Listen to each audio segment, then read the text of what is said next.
Hello friends, आज मैं औटेङा और माटी दालिर आंजा बनाबोले लाइছো।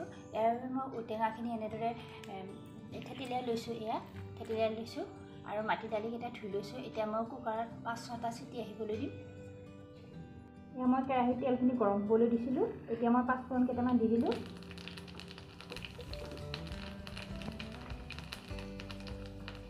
এতিয়া তেজপাত আৰু শুকান জ্বলা দি দিছো।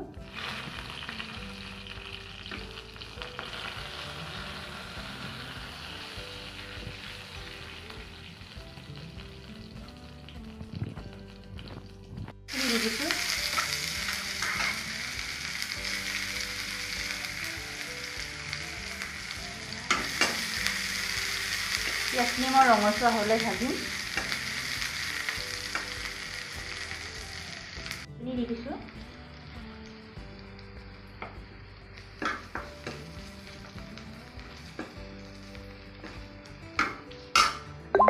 দাইলখিনি বহাই দিছোঁ।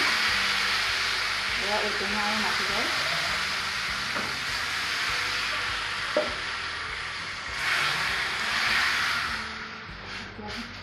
ভালদৰে উতলিব দিম।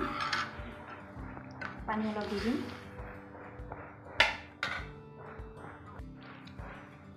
ইয়াতে মই অলপমান অমিতাও কাটি দিছোঁ। অমিতা কাটি দিলে খাই বৰ ভাল লাগে। মই উতলিবলৈ দিম।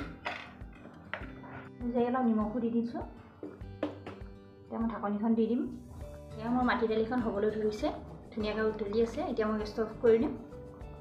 মাটি দাইলখন ৰেডি হৈ গৈছে। এনেদৰে আপোনালোকেও বনাই খাই চাবচোন। আৰু যদি মোৰ ভিডিঅ'টো ভাল লাগে তেনেহ'লে লাইক কৰিব, শ্বেয়াৰ কৰিব আৰু ছাবস্ক্ৰাইব কৰিবলৈ নাপাহৰিব। ধন্যবাদ।